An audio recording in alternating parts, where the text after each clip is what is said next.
Bonsoir à toutes et à tous et bienvenue à l'Université de Mons pour cette soirée un peu spéciale. Cette soirée, elle fait partie d'un cycle d'événements qu'on co-organise avec nos amis de la librairie Scientia. En fait, ce sont des soirées qui sont construites à partir de sorties littéraires. Donc, on choisit ensemble un bouquin qui sort dans le domaine de la vulgarisation des sciences, mais en général, ça peut être aussi bien les maths, la physique ou les sciences juridiques, peu importe. C'est toujours l'idée d'expliquer les choses. Et voilà, donc c'est la deuxième soirée de ce cycle-là. Et donc quand Lise m'a proposé, en me disant, tiens, est-ce qu'on n'inviterait pas Emmanuel Oudard, je dis, ben oui, Emmanuel, il est ici chez lui. En fait, je ne sais même plus depuis combien de temps on se connaît, parce que finalement, on commence à avoir de l'âge et nos chemins sont tellement croisés. Donc voilà, j'ai l'impression qu'il a toujours été dans notre vie, pratiquement. Donc Manu, il va se présenter lui-même, mais c'est une force de la nature qui est vraiment alimentée par une énergie assez exceptionnelle dans ce besoin de partager les choses, et plus particulièrement sa passion pour les maths et le plaisir qu'on a à faire des maths. Et donc on soit, ton chemin, celui du Mumon, se croise de temps en temps, il y en aura beaucoup d'autres. Alors je ne vais pas aller beaucoup plus loin, parce que Manu m'a expliqué qu'il va lui-même présenter 2-3 petites choses sur son parcours, qui est totalement atypique, comme vous allez le voir. Donc Manu, tu es ici chez toi. Passez une bonne soirée à toutes et à tous. Et puis n'oubliez pas, donc les bouquins de Manu, le tout nouveau, est en vente chez nos amis de Scientia à l'arrière de la salle. Voilà, à tout à l'heure. Merci.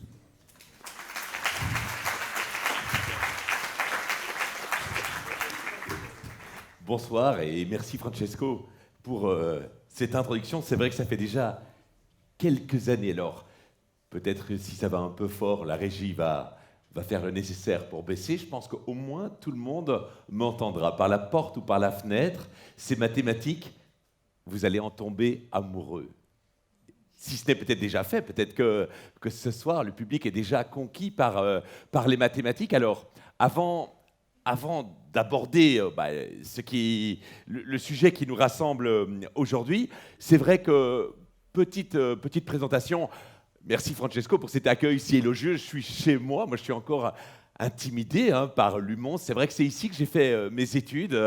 Effectivement, j'étais très content d'être sorti ici en 99 et mon seul objectif était d'enseigner les mathématiques. C'était pour ça que j'ai fait ces études et c'est ce que j'ai fait pendant longtemps. Alors longtemps, tout est relatif toujours sur le mot longtemps. Je croise ici quelques collègues qui me font même l'honneur d'être présents. Ça me fait vraiment grand plaisir. Pendant pendant 12 ans, j'ai été prof de maths. Moi, j'ai toujours cru que je n'allais faire que ça parce que quand j'ai quitté, j'étais pas fâché du tout avec l'enseignement. J'ai toujours adoré ça. Et aujourd'hui encore, je considère que j'enseigne, je vais vous expliquer un peu ce que je fais, mais effectivement, ça me manquerait trop si je n'étais pas en contact avec tous ces élèves au quotidien, parce que je pense que ce qui me plaît aussi dans les mathématiques, c'est de les transmettre. Mais vous allez vous dire, mais pourquoi alors je ne suis plus enseignant?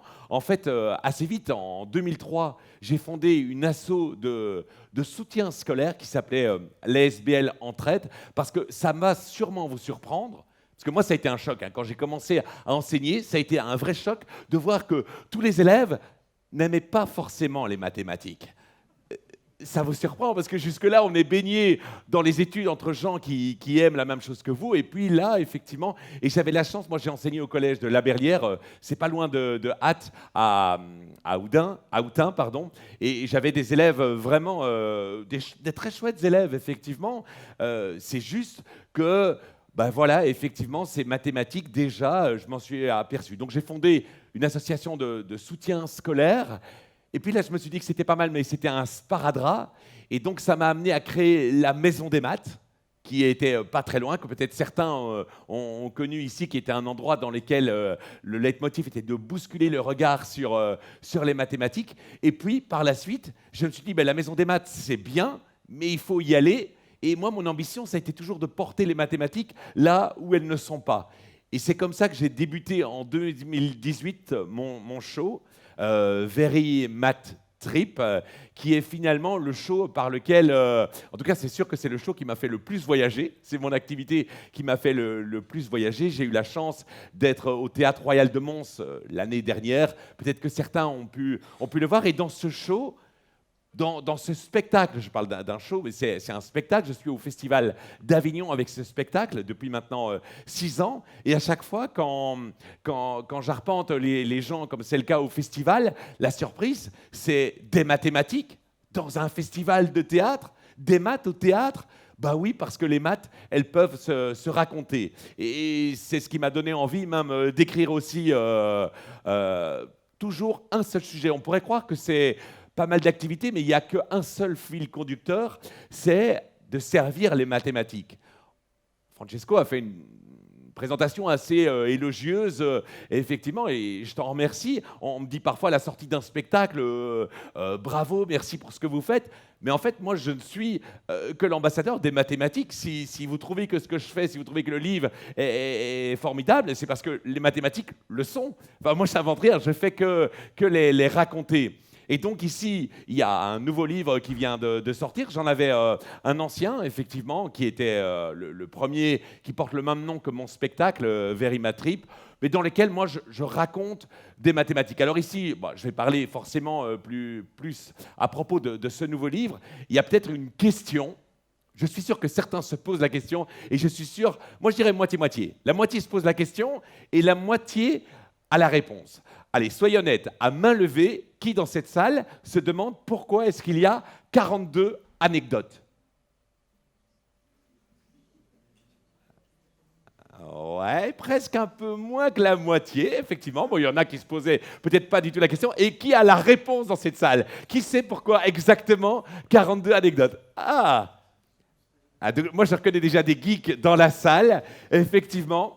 Parce que 42, voilà, c'est une manière de nous reconnaître, c'est la réponse à l'univers. Vous voyez, il y a ce livre qui est paru en 1900, ça fait déjà 1970, je dirais, dans les années 70, et là-dedans, il y avait le voyageur, effectivement, qui demandait la question à l'ordinateur. Il y avait à ce moment-là Pensée profonde, Deep Talk, et il lui demandait quel était justement le sens de la vie. Et après 7,5 millions d'années, l'ordinateur a donné sa réponse en disant que c'était 42.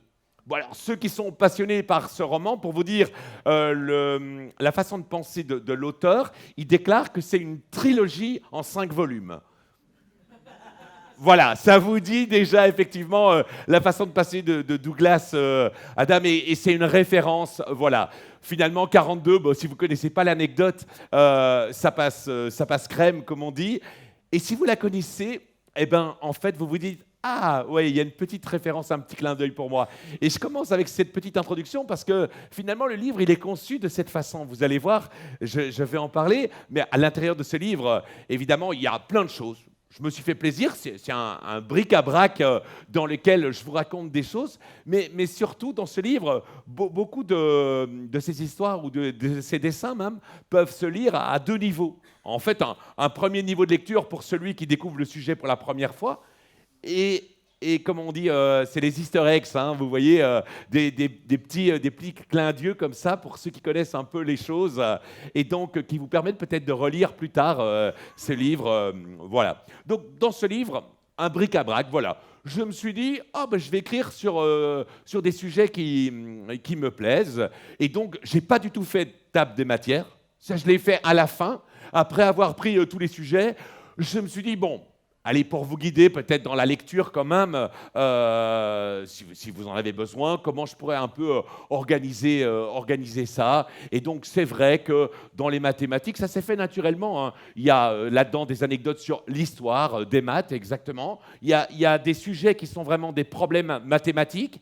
Il y a le fait de jouer avec les maths, parce que pour moi, c'est la dimension ludique des mathématiques, elle est présente au quotidien dans mes actions. Parce que à travers mon spectacle, pour ceux qui l'ont vu, mais quand je disais que j'étais encore enseignant, je fais beaucoup d'interventions aussi dans les écoles secondaires, ici en Belgique, en France ou en Suisse. Je suis à près de 2000 représentations de mon spectacle en 7 ans un peu partout. Et vous voyez, pour moi, la dimension ludique, elle est forcément présente dans les mathématiques. Et c'est ce que j'essaye de raconter. Mais avant de... J'ai choisi quelques sujets de façon tout à fait subjective que j'avais envie de vous raconter aujourd'hui. Mais le point peut-être pour moi fort de ce livre, ce sont vraiment les dessins. C'est pas du tout un détail.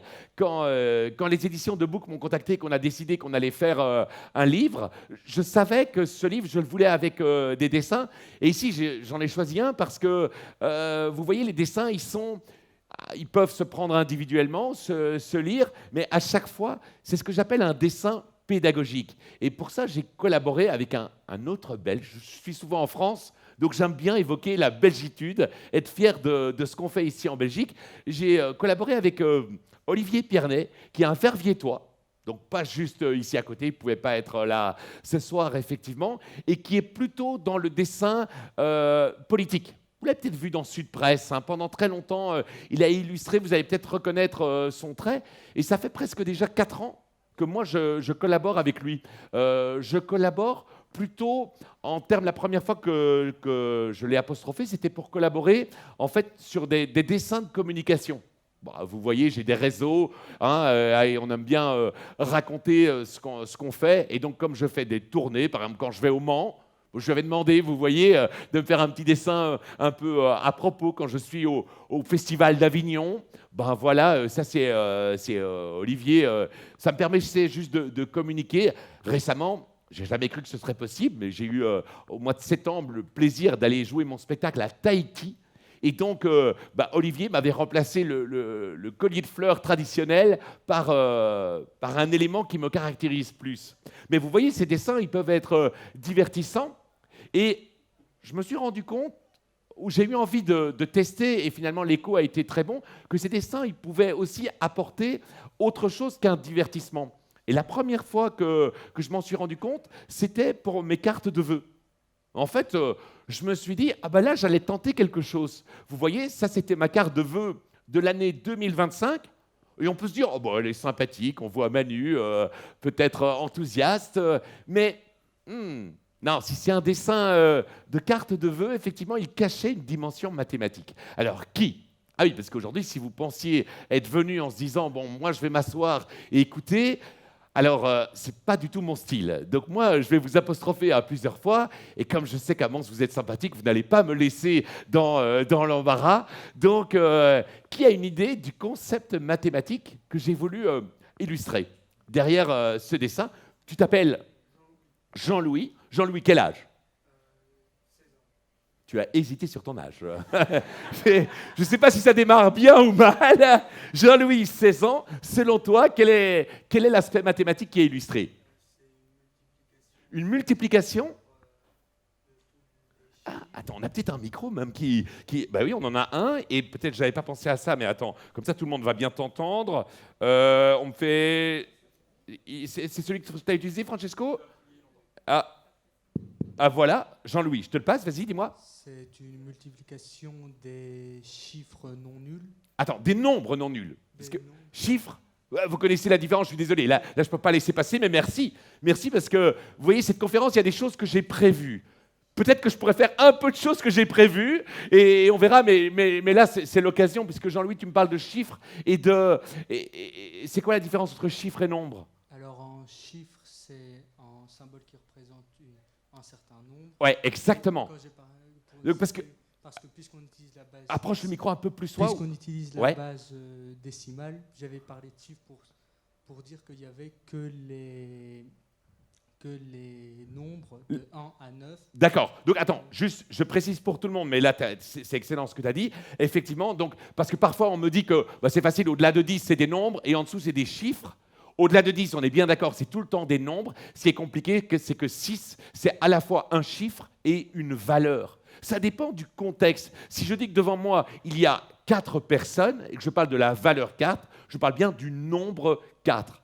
Par contre, pour représenter le nombre 4, on utilise un symbole. Et ce symbole, on l'appelle un chiffre. Et ces chiffres, vous savez bien qu'ils viennent de... C'est des chiffres comment? Eh bien, pas du tout.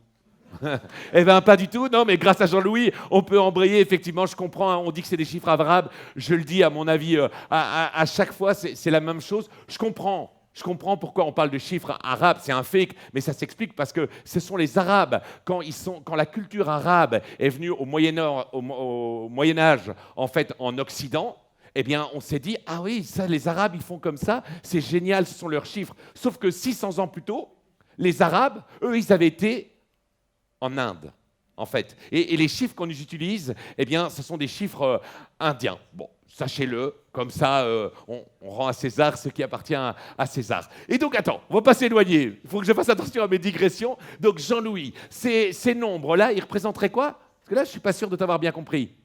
De façon simple. Si on les multiplie, ça Si on les multiplie, donc 2025. 1 fois 2 fois 3, ah, si tu multiplies de 1 à 9, ça ferait 2025. Pas du tout. Mais c'était un bon essai. Est-ce que quelqu'un d'autre a... Non, parce que le dessin, il est soigné. Ah non, ça me prend du temps de réfléchir. Ce ne sont pas n'importe quoi comme... monsieur, vous remarquez quoi, là, avec vos doigts? Les dessins, ils sont en forme de quoi? Les paquets cadeaux, ils sont en forme de cubes. Et immédiatement, vous voyez des cubes.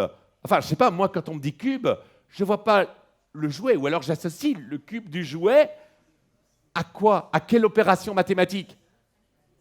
Ah mais oui, au cube, vous vous souvenez, quand on prend un nombre et qu'on le multiplie 4 fois 4 fois 4, c'est 4 au cube, pas au carré, hein, effectivement. On dit 4 au carré parce que 16, c'est la surface d'un carré de côté 4, et on dit 4 au cube parce que 64, ça représente le volume d'un cube de côté 4. Et donc, effectivement, tous ces paquets cadeaux sont trop parfaitement réguliers. Ils sont vraiment cubiques. Parce que devinez combien fait la somme des cubes de 1 à 9, et je vous dis bonne année. Bon, c'est un peu tard. Vous voyez exactement comment la somme des cubes, ce dessin, on peut le prendre. Monsieur apprécie, je vois exactement. Alors, ce qui m'a fait plaisir, c'est que moi, j'ai mis ça sur les réseaux en me disant, tiens, voilà, c'est un dessin. Et puis en janvier, j'ai eu des retours de profs qui m'avaient dit qu'ils avaient utilisé ce dessin pour faire exactement ceci, pour demander à leurs élèves quelles étaient les mathématiques qui étaient cachées derrière ce dessin.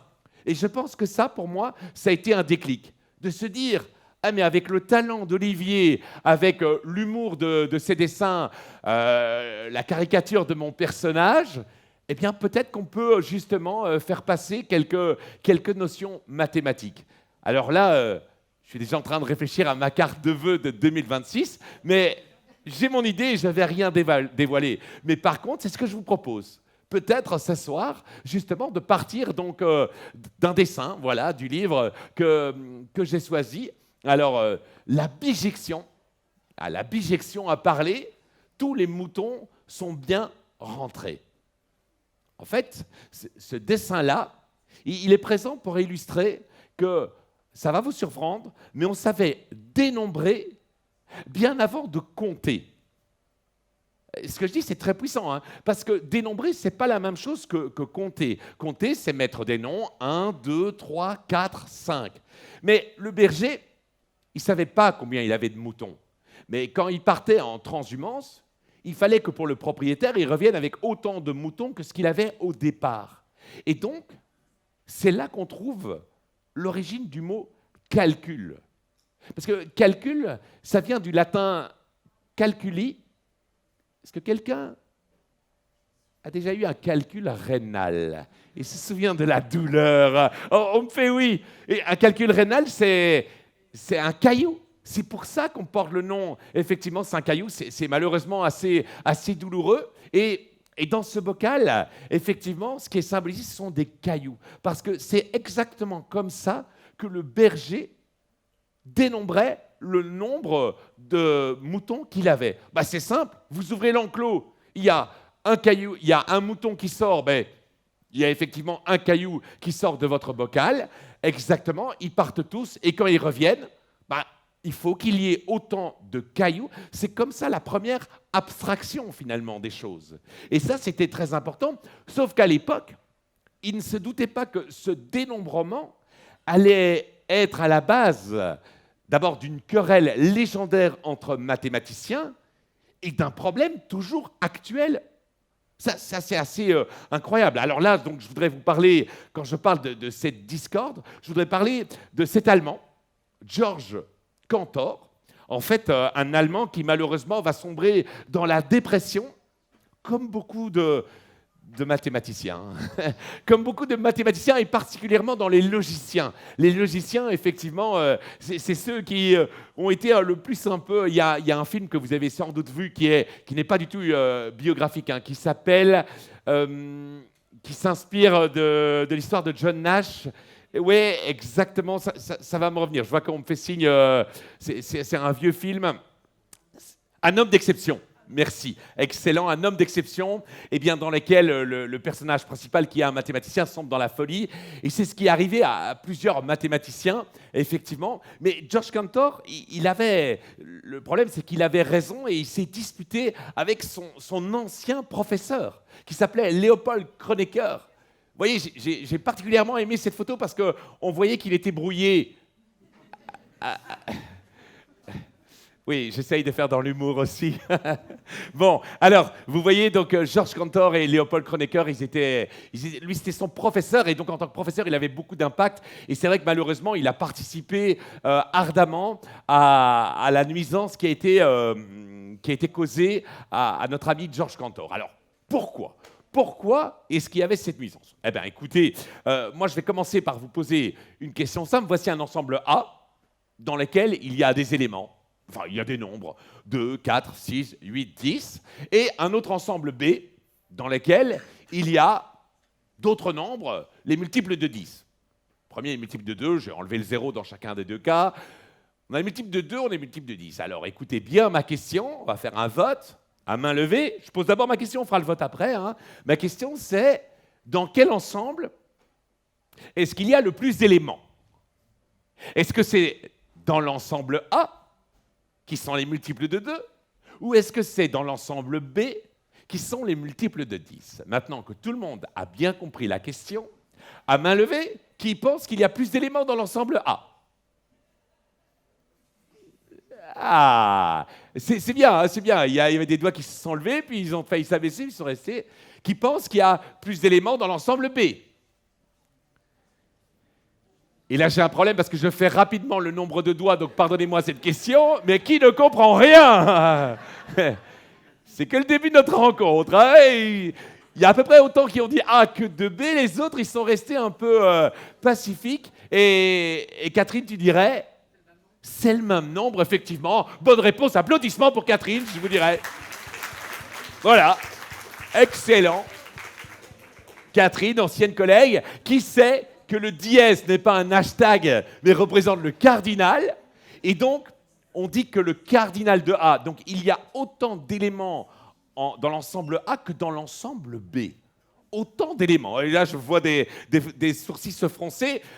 Il va falloir que je vous convainque, effectivement. Alors, c'est simple, hein, parce que ce n'est pas moi qui vais vous convaincre. C'est la théorie grecque, justement, qui venait des moutons, qui dit simplement, Euclide, il nous dit, bah, si je peux apparenter une collection, si je peux apparenter deux éléments ensemble, eh bien, c'est qu'il y a autant d'éléments. Et regardez, le 2, je peux le mettre avec le 10. Le 4, je peux le mettre avec le 20. Le 6, je peux le mettre avec le 30. En fait, il suffit de faire x5 ou diviser par 5.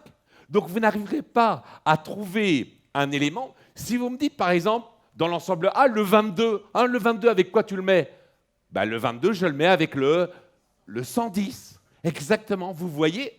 Alors, je comprends, hein, je feins le naïf. Et je me souviens la première fois que j'avais vu ces théories sur les infinis. Moi, comme vous, j'étais choqué en me disant... Il y a quelque chose qui est dérangeant. Et pourtant, oui, effectivement, il y a autant d'éléments dans l'ensemble A que dans l'ensemble B. Il y en a une infinité, mais c'est une infinité dénombrable. Et ça va être important, parce que c'est ce qui va caractériser, justement, les ensembles infinis. L'ensemble naturel, on peut le compter. L'ensemble des entiers, qui se note par Z, pas comme entier, comme on a dû vous le faire croire, mais parce que les mathématiques n'ont pas été inventées que par des Français. Zahl, pardonnez-moi l'accent déplorable de l'allemand, mais Zahl en allemand, ça veut dire compter. Et donc, c'est en hommage à Dedekind, un mathématicien allemand, qu'on note l'ensemble Z.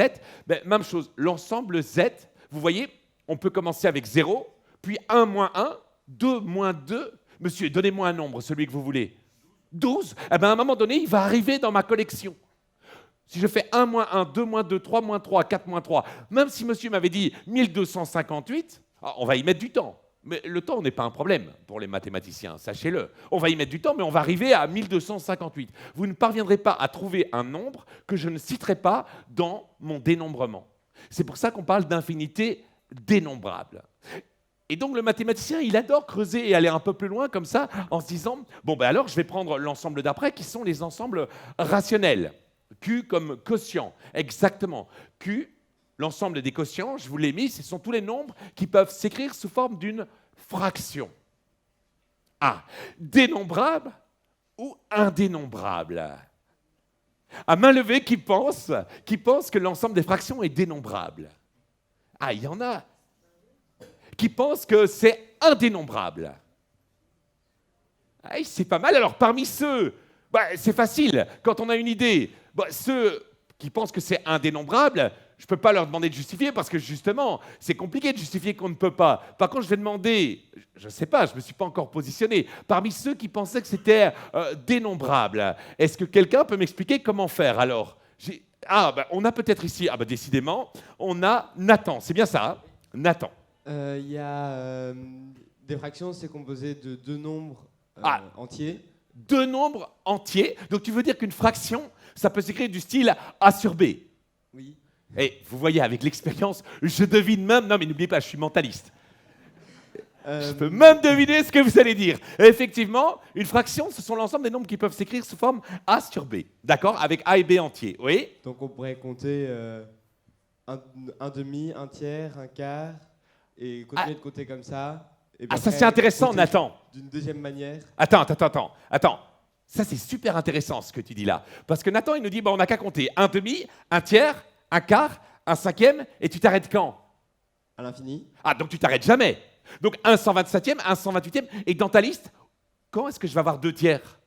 Et une fois qu'on a fini l'infini... Ah non, Nathan, non, et des enroules comme ça, tu nous la fais pas ici, hein? Non. Ah ben Nathan, j'adore ton idée, mais si tu commences à compter un tiers, un quart, un cinquième, ok, d'accord, les règles du jeu, vous pouvez continuer, mais jamais vous n'allez pouvoir placer deux tiers, parce que jamais vous n'allez pouvoir placer... Donc dans ce cas-là, si on utilise ça, ça voudrait dire que c'est indénombrable.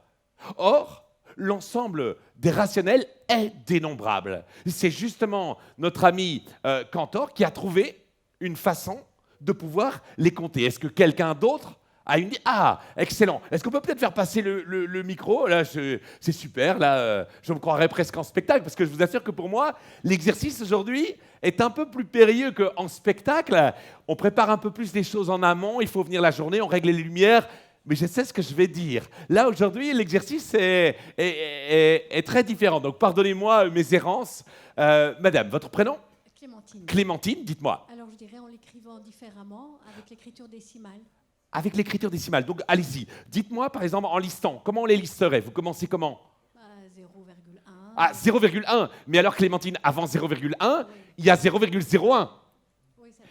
Ah oui, c'est vrai, j'adore ça, le oui, c'est vrai. Non, mais c'est intéressant, et je comprends, hein, en classe, c'est compliqué de pouvoir donner à nos élèves... En fait, il faudrait presque les faire chercher pendant 10 heures de cours avant de leur dire « voilà, c'est la solution ». Et en classe, à cause du programme, laissez le micro là, plutôt, laissez-le là où il arrive, comme ça, voilà. Parfois, ici... Je trouve que c'est vraiment très intéressant. Merci pour les deux personnes qui ont osé, Clémentine, effectivement, et Nathan, on faisait faire des propositions, parce que ce n'est qu'à ce prix-là que l'idée va paraître géniale. L'idée justement de Georges Cantor. Lui, il se dit que puisqu'une fraction, ça s'écrit A sur B, eh bien, en fait, on n'a qu'à écrire toutes les fractions dont la somme fait 1. Attendez, ça a l'air compliqué, mais c'est très simple. Toutes les fractions dont la somme fait 1. La somme du A et du B fait 1. Si on veut que ça fasse 1, il y a 0 sur 1. D'accord? La somme fait bien 1. Ça fait le nombre 0. Et il y aurait 1 sur 0, mais ça, on sait que c'est interdit. Donc 1 sur 0, je ne peux pas l'écrire. Donc là, on a bien toutes les fractions dont la somme fait 1. Alors après, maintenant, je n'ai pas mis les négatifs pour ne pas vous embrouiller, mais on comprend dès lors que si on a... Enfin, là, 0 et moins 0, ça n'aurait pas de sens. Toutes les fractions dont la somme fait 2. Ben, si on veut que la somme fasse 2, ben, je réfléchis, il me semble qu'il n'y a que 1 et 1. Donc là, comme ça, on a 2 nombres. Pour le moment, on a un ensemble à 2 nombres. On a l'ensemble 0 et on a l'ensemble 1. Et puis tous les nombres dont la somme de A et B ferait 3. Ben, regardez, vous avez 1 demi et vous avez 2 sur 1. Ça fait bien 3. Tous les nombres dont la somme fait 4. Et ceux que j'ai déjà écrits, parce que certains vont dire « Ah, il manque 2 sur 2 ». Oui, c'est vrai, il manque 2 sur 2, mais 2 sur 2, ça fait combien? Ça fait 1, et ça, je l'ai déjà écrit. Donc, je ne vais pas le réécrire dans mon ensemble. Tous les nombres dont la somme fait 5. Tous les nombres dont la somme fait 6. Monsieur, donnez-moi une fraction, celle que vous voulez. 1 sur... Ah, 1 sur pi. Alors là, vous êtes des piégeux. Ah ouais, attention, non mais... Ah mais si vous voulez qu'on monte d'un cran tout de suite, excitez-moi et comme ça, allez, c'est parti. Monsieur, malheureusement, 1 sur pi n'est pas dans l'ensemble des rationnels. Pourquoi? Parce que pi n'est pas un nombre entier. La définition d'une fraction, c'est a sur b avec a entier et b entier. Madame, donnez-moi une fraction, cette fois-ci une vraie. Oui, vous. Oui, vous ne vous retournez pas. Quand on se retourne, c'est que... Vous dites quoi? 3/22e. Est-ce que je vais l'avoir dans ma liste, 3/22e? Ben oui, à quel moment? Voilà, je vous mets maintenant au défi de me donner une fraction que je n'aurai pas à un moment donné. C'est impossible. Si la somme, quelle que soit la fraction que vous me donnez, elle a bien une somme. Et je vous dis, on doit mettre aussi les plus et les moins. Je n'ai pas voulu embrouiller, mais si on sait dénombrer les positifs, on sait forcément dénombrer les négatifs. Vous me dites 223 620e? Bah 223 620e, ça fait... ouais, là je me piège moi-même. Ça fait 843. J'en vois qui sourit. Oui. Là, ça fait que la somme fait 843. Ah, vous allez me dire, ah bah vous avez le temps. Ah mais oui, mais en maths, le temps, on l'a à l'infini. Hein. Donc vous voyez, je vais pouvoir tout lisser. Et ça, c'est ce qu'on appelle une... Donc j'ai même encore fait, voilà, l'ensemble des fractions. Vous voyez, dont la somme fait 7. 1 sixième, 2 cinquièmes, 3 quarts, 4 tiers. Mais ça... On ne peut être qu'en admiration. Vous ressentez cette béatitude face à cet argument? Comment Georges Cantor n'a pas pu être mieux compris en disant que donc l'ensemble des rationnels était un ensemble dénombrable, comme les naturels, comme les entiers, comme les rationnels? Ben alors allons-y. Il reste évidemment l'ensemble des nombres réels. L'ensemble des nombres réels, est-ce qu'on peut trouver une façon d'énoncer tous les nombres? Et là, je vais clore tout de suite le suspense en disant non. Non, ce n'est pas possible. Mais en mathématiques, quand on dit non, ce n'est pas possible, en principe, celui en face de vous, il va dire « on ne vous croit pas ». Ah oui, parce que s'il suffit de dire que ce n'est pas possible, non. En fait, il a réussi. Alors, je ne vais pas le faire ici, c'est assez compréhensible, mais du coup, ça prendrait un peu de temps. C'est ce qu'on appelle la diagonale de Cantor. Par une idée géniale, autant... Il avait montré qu'on pouvait écrire les rationnels par une idée géniale, une diagonale. Il démontre que c'est impossible de lister tous les réels. Quelle que soit la liste qu'on va élaborer, on en oubliera. Donc, en fait, voilà ce qui a causé la cause de la dispute légendaire entre ces deux mathématiciens. C'est parce qu'en fait, Georges Cantor a dit qu'il y avait différentes tailles d'infini. Il y a l'infini dénombrable, comme n, qu'on peut compter, et il y a l'infini indénombrable. Et il y a une question qu'on se pose depuis et qui n'a toujours pas été résolue, puisqu'il y a deux tailles d'infini entre la taille de l'infini des naturels, l'infini dénombrable, et l'infini des nombres réels. Est-ce qu'il y a une taille intermédiaire? Ça, c'est ce qu'on appelle l'hypothèse du continu. Non, mais vous placez ça un soir de Noël, je vous assure que... Ah non, moi je dirais qu'on vous déroule les plats parce que là, vous passez par un pont, l'hypothèse du continu. J'y travaille, mais effectivement, on a posé ce problème. Un autre Allemand a posé le problème. Lui, c'est David Hilbert. Tous les 4 ans, les mathématiciens, ils se rassemblent pour des Jeux olympiques des mathématiques, comme j'aime à le dire. C'est là qu'on distribue des médailles, parce qu'il n'y a pas de prix Nobel pour les mathématiques. Ça, c'est une autre histoire. S'il n'y a pas de prix Nobel, c'est quoi public qu'on distribue? C'est Jean-Louis? Excellent Jean-Louis, la médaille Fields, c'est celle qu'on distribue tous les 4 ans. Tous les 4 ans, mais on en donne 4. Nous, on a choisi de faire ça tous les 4 ans. Et s'il y en a qui veulent prendre des billets d'avion, vous avez la bonne année. Cette année, ce sera en juillet, ça se passe à Philadelphie. Du 25 juillet au 29 juillet, je vois monsieur qui réfléchit en se disant peut-être, on n'a encore rien du 25 au 29. Donc 4 nouveaux lauréats qui sont proposés. Dans cette liste exceptionnelle, il y a 2 Belges. C'est assez incroyable. 64 médaillés au total depuis la création des médailles Fields et il y a 2 Belges. Mais je m'égare. Alors, je vous dis simplement qu'en 1900, lors de ce 2e congrès international, David Hilbert, il est arrivé avec 23 problèmes. Ce mathématicien-là, il est célèbre pour sa liste. Une autre liste que celle de Schindler, mais la liste de Hilbert. Je désespère qu'on en fasse un film un jour, parce que ça peut être passionnant. Imaginez l'hypothèse du continu, qui fait partie de ces 23 problèmes. Il a dit, voilà 23 problèmes, si on les résout, ça fera avancer les mathématiques. Eh bien, dans cette liste de 23 problèmes, il y en a une qui s'appelle l'hypothèse du continu. Et mesdames et messieurs, vous n'allez pas me croire, mais elle n'est toujours pas résolue. Et toute cette discussion à partir d'un simple dessin qui parle de moutons. Alors, dans le livre, je crois que là, ici, aujourd'hui, je me suis un peu emballé spécialement pour vous. Je ne sais pas aller peut-être aussi loin, mais c'est ce que j'évoque. C'est ce que j'évoque à travers cette bijection. Comme quoi, exactement, vous voyez, ça, c'est ce que j'aime raconter dans les mathématiques. Tout ce que j'ai... Ici, on a pris le temps, mais tout ce que je vous explique, tout le monde peut le comprendre. Et je pense que c'est grâce à ce genre de choses qu'on peut sans les détails, approcher ce qui peut être vraiment le fruit d'une réflexion et ce que font les chercheurs en mathématiques. Exactement. Alors, voilà, je voulais vous partager ça. Et je me dis qu'après ça, peut-être un sujet un peu plus léger.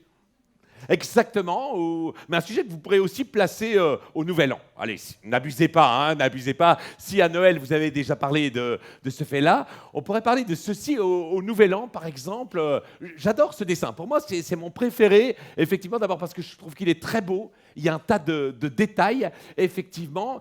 Et allez, qui parmi vous, parce que comme ça, moi, je peux boire un tout petit peu, qui parmi vous va pouvoir m'expliquer le sens de ces dessins, ce qui signifie? Je suis sûr qu'il répond à une question aussi. Ah, Jean-Louis, je te garde en joker. Parce que, on a une demoiselle. Un micro pour mademoiselle, qui est juste là. Alors, mademoiselle, votre prénom? Je m'appelle Ilem. Ilem, c'est bien ça? Oui, c'est ça. Ilem, je ne voudrais pas écorcher. Alors, Ilem, selon toi, qu'est-ce que cache ce dessin? Mais en fait, comme vous voyez, au niveau du septembre, octobre, novembre... Septembre, octobre, novembre, oui. On a le préfixe, j'ai envie de dire, des mois qui commencent par 7, octobre pour 8... Novembre pour 9, et même pour décembre, on entend 10, oui. Mais ensuite, par exemple, quand vous voyez pour mars, avril, mai, juin, c'est plus par rapport... alors là, peut-être que je vais écorcher, mais c'est plus par rapport à Rome, etc. Enfin, Tout à fait, c'est le calendrier julien, voilà, ouais. Un calendrier établi par Jules César. Donc mars, avril, on va voir à quoi ça fait référence. Mais alors, il y a quand même quelque chose auquel tu ne m'as pas dit si ça t'interrogeait. Donc dans septembre, tu as dit que tu entendais quoi dans septembre? 7. Dans octobre? 8. Et est-ce qu'il y a une question que tu te poses, peut-être dont tu connais la réponse alors? Oui, je vois bien que ça commence pas par le numéro du mois. C'est-à-dire que septembre... Ah ben oui, septembre, c'est le 9e mois. Bon, qui le découvre pour la première fois, ça? Qui découvre que les mois... Ah, c'est pas vrai, il y a Nathan qui a le courage de lever la main. Ah, je ne croyais pas que c'était le seul. Merci, ça me fait plaisir. Non, c'est vrai. Vous allez voir, il y a un tas de synchronicité, ou pas, entre le maths et les Français. Exactement, septembre, le 7e mois, qui est en fait le 9e mois. Alors, soit on n'avait rien compris à l'époque, mais pourquoi est-ce que septembre, octobre, novembre, décembre ne correspondent pas? Ah, il y a quelqu'un qui a une idée, peut-être. Ilem, tu peux faire passer ton micro, si tu veux bien, à madame, pardon. Alors, votre prénom? Carole, bonjour. Carole, c'est ça? Oui. Joli prénom, Carole, dites-moi. Merci. Moi, j'avais entendu qu'en fait, à l'époque, il n'y avait pas... Juillet et août, en fait, c'est Julius Augustus. Alors, attention, attendez, parlez pas trop vite, comme ça je peux... Parce que vous dites des choses très intéressantes. Est-ce qu'en régie, on peut mettre Carole un peu plus fort? Comme ça, je l'entends bien. Donc, vous dites que vous avez appris qu'il n'y avait pas juillet et août bonne réponse. Et vous avez dit que c'était Julius Augustus. et Augustus, mauvaise réponse. On est passé par l'intermédiaire. Avant, c'était Quintilis et Sextilis. Et c'est génial, hein. Je ne sais pas dans quel ordre on va faire ça, mais peut-être que Carole, elle va vous apprendre pourquoi est-ce qu'on dit juillet et août, parce que je pense que vous le savez, vous êtes dans le bon.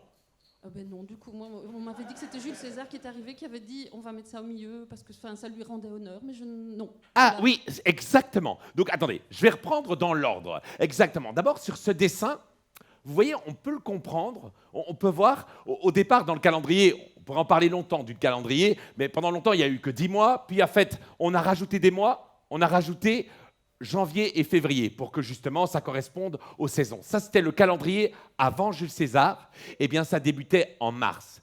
Printemps, primus tempus, ça veut dire le premier temps. L'année, elle démarrait en mars.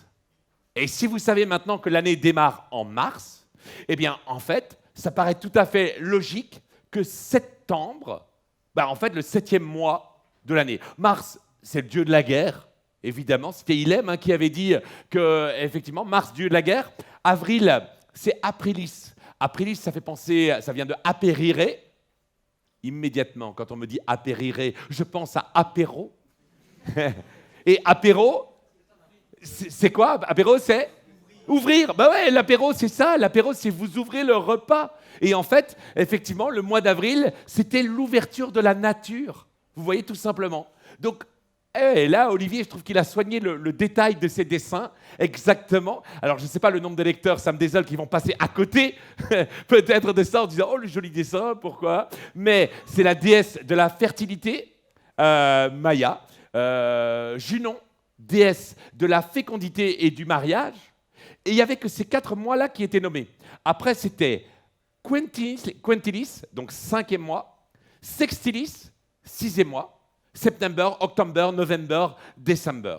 Alors, effectivement, Jules César, ce qu'il a fait, c'est qu'il a décidé que le mois le plus important, c'était janvier. Pourquoi? Parce que c'était en janvier que les consuls étaient élus. Et pour lui, il n'y avait rien de plus important que l'élection des consuls. Donc, ce qu'il a fait, c'est qu'il a dit, prenons les 2 derniers mois et mettons-les devant, sans penser que pendant des siècles, il y aurait des catastrophes à se demander, mais pourquoi est-ce que septembre n'est pas le 7e mois? Exactement. Et par contre, comme Ilan vous l'a dit, une fois que Jules César est mort, on a voulu lui rendre hommage. Et donc le Quintilis, le 5e mois, est devenu le mois de Jules. Et donc, juillet, tu avais entièrement raison, juillet, effectivement, c'est donc simplement un hommage à Jules César. Et puis, il y a eu son fils adoptif, qui s'appelait Auguste, effectivement, eh bien, en hommage. Mais alors, il y a un autre clin d'œil qui va vous faire sourire. Je vous jure que c'est entièrement vrai. Auguste, c'était le mois d'août. Sauf qu'au départ, on avait une alternance parfaite entre des mois à 31 jours et des mois à 30 jours. Sauf que quand on décide de nommer le mois d'août Auguste, ah, mais moi j'ai que 30 jours, pourquoi? Parce que moi je suis moins capable que mon père, peut-être. Eh ben, c'est la raison pour laquelle on a mis 31 jours. Et effectivement, oui, non, mais l'histoire est souvent incroyable. Hein. C'est la raison pour laquelle on a mis 31 jours au mois d'août. Et c'est là qu'on en a enlevé à février, parce que février, c'était une fête et personne ne se plaindrait. Mais effectivement, si vous vous amusez à relever, il y a plein de choses étonnantes. Moi, on me dit les maths, c'est terrible. Non, les mathématiques, c'est... Madame, quel est votre prénom? Oui. Bénédicte. Est-ce qu'on a un micro pour Bénédicte? Le micro est tout prêt? Non, alors il arrive, mais Bénédicte, le temps qu'il arrive, vous allez pouvoir vous concentrer sur la question. Attention, hein, question, je ne voudrais pas être à votre place, le micro est en train d'arriver. Si vous pouvez être plus rapide, ça m'évitera de meubler. Alors, pour Bénédicte, attention. Ah, Bénédicte, je sais comment faire ce moyen. Bénédicte, quel est le nombre qui suit 2 121 222? 2 121 222,000. Non, le nombre entier. Je cherche pas compliqué. 2 121 223. Applaudissements pour Bénédicte, s'il vous plaît. Bénédicte, est-ce que vous avez étudié par cœur l'ordre des nombres? Non. Non, parce que Bénédicte, elle a compris le principe mathématique qui ne souffre, mais c'est tellement rare qu'on puisse dire ça, qui ne souffre d'aucune exception. Jamais jamais vous ne pourrez mettre notre système numérique en faute. Il n'y a pas tout d'un coup, ah, mais méfie-toi, après 161 215, là il y a un trou, on passe à 161 217. Non, exactement, vous connaissez le mécanisme et c'est exactement ça. C'est ce que j'aime dans les mathématiques, c'est cette régularité. Tandis qu'en français, bah, ouais, vous voyez là le dessin, il parle de lui-même. Octogone. Octogone, bon, déjà un octogone. Allez, bah, le voisin de Bénédicte qui s'appelle Thiago. Ah, Thiago, là, t'es vendu directement. Thiago, tu sais ce que c'est? Comment tu me définirais un octogone? Avec 8 côtés. Ouais, avec 8 côtés. Dans le avec, je suppose que tu veux dire une figure avec 8 côtés. Ouais, voilà. Tu vois, mentaliste, je te l'ai dit, une figure avec 8 côtés. Et je pense que tout le monde aurait dit ça ce soir. Ce qui est extraordinaire, c'est qu'en fait, c'est pas ce que l'étymologie du mot veut dire. Gone, c'est genou. En fait, gone, ça vient du grec, effectivement, ça a donné le mot genou. Et donc, étymologiquement, un octogone, c'est une figure, non pas à 8 côtés, mais une figure à 8 angles. Alors rassure-toi, Thiago, ça revient globalement au même. Si on ne prend pas des cas particuliers, ça revient au même. Donc on peut se dire, oh, c'est juste étonnant, on définit un mot par autre chose que ce que sa racine veut dire. Mais soit octogone, on a donc une figure à 8 côtés. Bah, du grec, c'est gonos, hein, genou, et octo, bah, la racine grecque. Ok, bon, ça va. Bah, après, vous vous dites un heptagone. Oui, ça va, on a compris, heptagone, et puis hexagone. Là, on est bien, là on se dit, ah ça y est, là pentagone. Et puis après, comment on dit 4 en grec, normalement? Tétra. Et donc, notre quadrilatère, tout d'un coup, on passe au latin, et en plus, latère, c'est latéral, c'est côté. Tout d'un coup, on passe du grec au latin, en disant, on passe de 5 angles à 4 côtés. Ben oui, c'est choquant. Comment vous voulez que nos étudiants c'est parce que nous, on est tellement habitués, comme le nom des mois, comme le 11, comme le 12, toutes ces exceptions, elles pourrissent et je suis sûr qu'elles contribuent à... On le met sur le dos des mathématiques, mais non, c'est le français qui décrit les mathématiques qui n'est pas tout à fait correct. Et le problème, c'est que ça, gone, c'est en 2 dimensions, mais quand on travaille en 3 dimensions, on parle à ce moment-là de pentaèdre, de hexaèdre, donc à 6 faces, et puis là, on dit bien un tétraèdre. Donc vous voyez, on a gardé, quand on parle en 3 dimensions, si on disait tétragone, ce serait, ok, logique, tétragone, ah ben non, effectivement, quadrilatère, et on dit tétraèdre. Et alors là, bon, ne me demandez pas, triangle, là on a décidé, donc vous voyez pourquoi j'aime les mathématiques. En fait, moi je choisis les choses simples, et les mathématiques sont simples, tout simplement. Bon, maintenant que vous êtes détendu, cette petite parenthèse, enfin j'espère que vous l'êtes depuis le début, en tout cas moi grâce à vous je le suis parce que je vois vos regards approbateurs et ça me fait très plaisir. Du coup je me suis dit quels sont les sujets que j'aborde dans ce livre et qui pourraient vous intéresser. Moi, j'espère que tous peuvent vous intéresser, mais je me suis dit peut-être quels sont les sujets les plus parlants. Et il y en a un, je me suis dit, ça c'est un sujet universel. Alors, incroyable, même radical 2 fois, ou racine de 2 fois plus grand, son cloaque est toujours aussi ridicule. Bon, le cloaque, c'est vous voyez, c'est ce qui termine là encore de chasse simplement le système digestif de la poule. Et c'est vrai que dans les 2 cas, je trouve que pauvre poule, elle a un cloaque ridicule. Bon, à votre avis, de quoi ai-je envie de vous parler? Répondez pas tous en même temps. Oui, monsieur? Ah, donc j'ai envie de vous parler de quoi? Monsieur, il dit un 4 à un 3. Jean-Louis, tu voulais dire? L'agrandissement des feuilles. Exactement. Les formats. Les fameux formats. Ah, j'ai peut-être été un peu vite. Tout le monde n'avait pas... Ah, monsieur, une question? Parlez bien fort. Oui. Exactement. A3.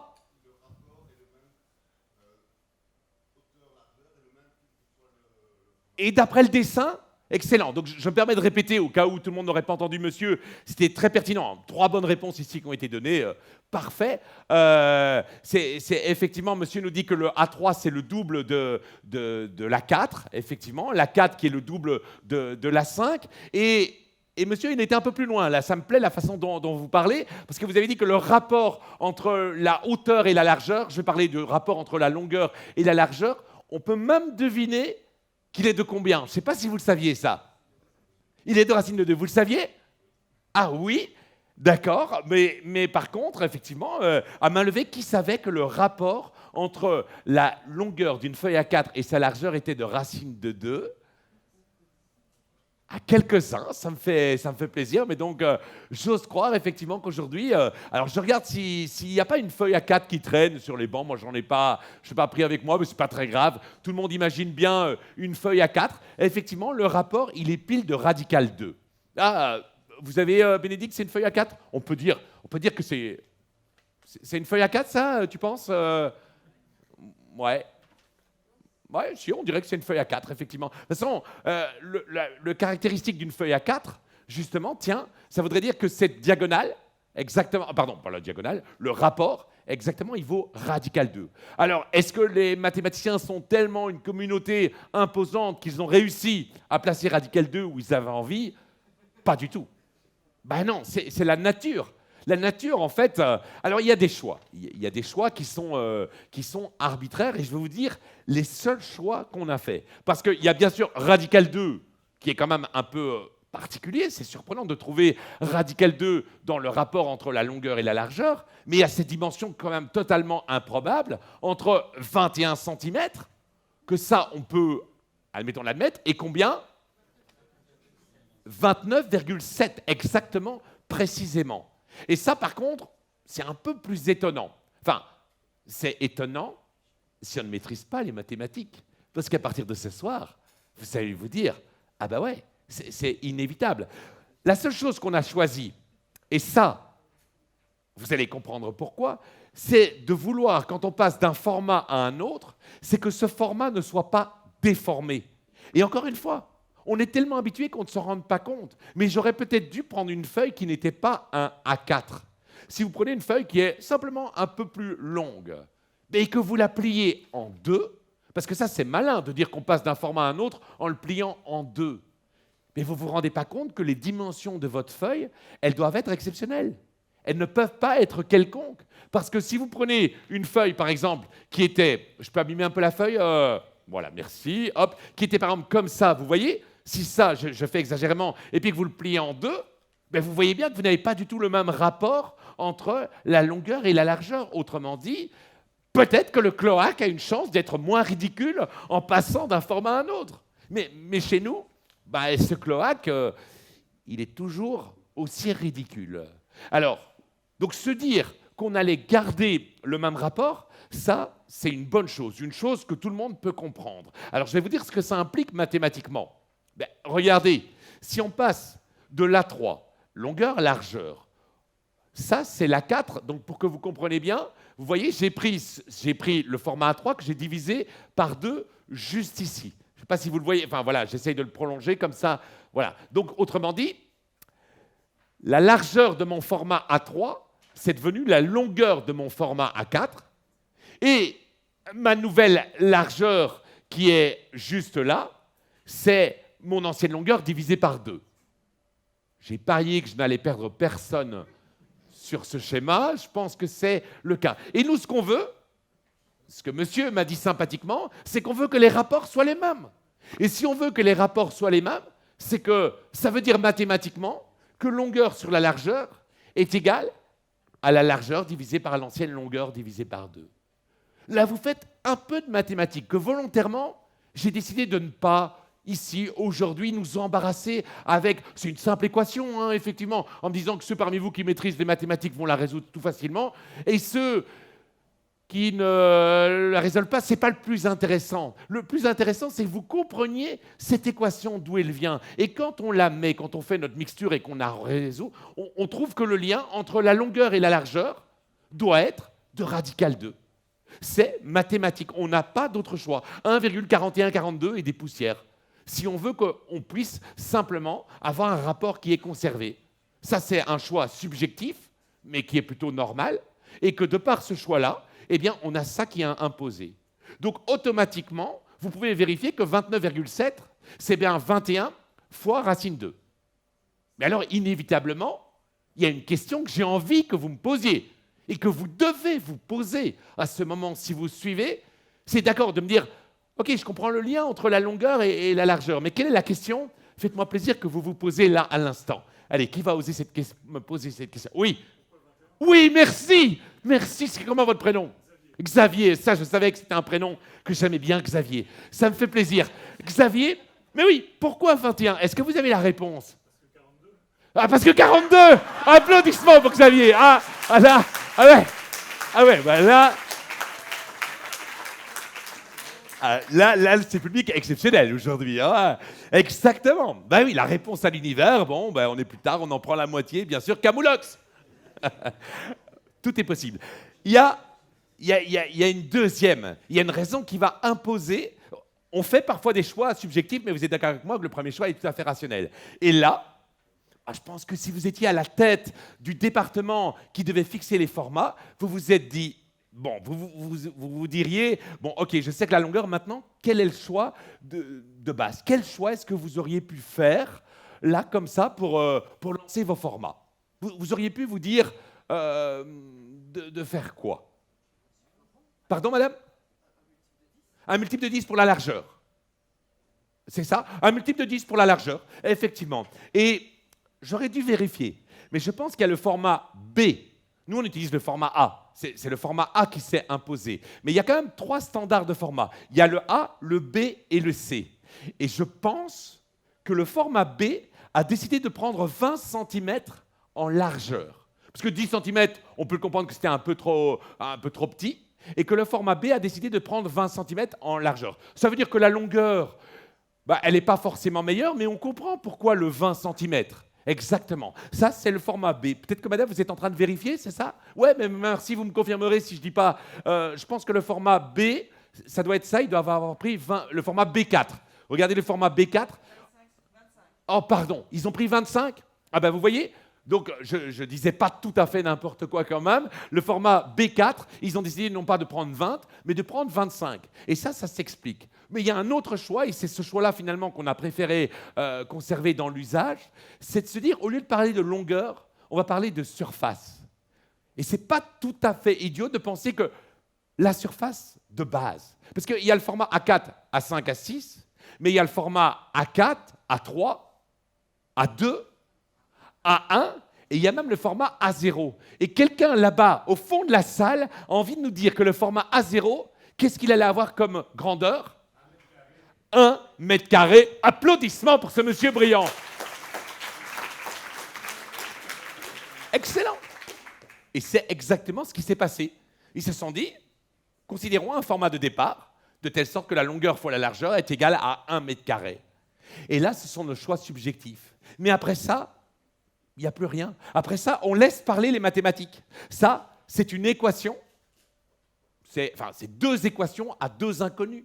Et les systèmes de 2 équations à 2 inconnus, ça se résout facilement. Et comme je vous l'ai dit, j'ai décidé de ne pas m'attarder sur les calculs, parce que les calculs, ce n'est pas du tout la partie intéressante. Mais quand on mélange ces 2 choix arbitraires, mais tellement naturels, on obtient une longueur de 118,9 cm par une largeur de 84,1 cm. Et ça fait 1 mètre carré. Et c'est ce que je pense, on a évoqué, c'est amusant, grâce à Xavier, on a évoqué les 2 idées qui étaient possibles. De prendre une largeur, soit un multiple de 10, en l'occurrence 25, ou bien de prendre un format standard. Et une fois que vous avez votre format A0, vous vous souvenez du croquis, hein, la nouvelle, que je ne dise pas des bêtises oralement, la nouvelle longueur, c'est l'ancienne largeur. Regardez, pour le format A1, la nouvelle longueur, c'est l'ancienne largeur, tandis que la nouvelle largeur, c'est l'ancienne longueur divisée par 2. C'est beaucoup plus facile à comprendre qu'à le dire. Hein. Mais je pense que vous avez donc les dimensions A1, vous avez les dimensions A2, A3 et les dimensions A4 qui nous disent 21 cm et 29,7 cm. Alors, on a déjà de quoi remplir le repas de Noël. du Nouvel An. Bah, ça peut être à Pâques, peut-être. Hein, à mon avis, à Pâques, vous savez, ou même avant, hein, une feuille à 4. Et bien sûr, ça continue encore en A5 et en A6. Mais vous voyez, tout s'explique et il n'y a rien d'irrationnel. Et je pense que ces côtés surprenants, comme les longueurs, bah, évidemment, si on l'expliquait plus souvent, ça permettrait de ne pas penser que les mathématiciens sont des gens qui inventent des choses. En fait, il y a des choix arbitraires qu'on fait, et de ces choix arbitraires mais intelligents en découle toute une série d'autres choses qui, elles, sont simplement liées aux mathématiques. Mais là, c'est des mathématiques élémentaires hein, qui nous permettent d'arriver sur ceci. Et ça, je pense que c'était important de vous le faire savoir. J'espère que ça vous a plu. Au sourire, est-ce que ça vous a plu? Bon, ça va. Est-ce que je continue ou je m'arrête là? Bon, ça va. Je vois votre enthousiasme. Alors, je vous dis merci. Bon, là, allez, je vois le temps qui passe. Je me dis, j'ai préparé différentes choses. Allez, je vais passer cette séquence-là. Une séquence sur laquelle... Enfin, non, vous savez quoi? On va faire un vote. Parce que, je ne sais pas, on a démarré un peu en retard, on a du temps, là. Bon, soit tous les pianos sonnent faux. Ouais, ça, je ne sais pas si vous aviez, et c'est à cause d'un Belge. Hein. Un Belge, Simon Stévin, mathématicien belge, né à Bruges. Et c'est à cause de lui que tous les pianos sonnent faux. Ou bien alors, je peux évoquer un autre sujet un peu étonnant, qui va nous parler de codes secrets. Aussi un autre mathématicien néerlandophone, Nicolas Govaert, pas très connu, pas connu du tout ce mathématicien, non, il a fait des choses étonnantes. Donc il y en a un qui parle plutôt de codes secrets, il y en a un autre qui vous parle de tous les pianos sonnent faux. Ça m'étonnerait qu'on ait le temps de développer les deux sujets. Donc à main levée, on va faire un vote, on va faire les choses à main levée. Qui veut savoir pourquoi tous les pianos sonnent faux? D'accord. À main levée, qui veut savoir l'histoire des codes secrets? Ah ouais, non mais... ok. Moi, je m'étais dit intelligemment, en voyant mon éditrice dans la salle, je m'étais dit, on va prendre celui où il y a le moins, comme ça tous les autres vont être obligés d'acheter le livre pour savoir pourquoi. Mais là, on est à peu près à ex-aequo. Donc, on fait les deux.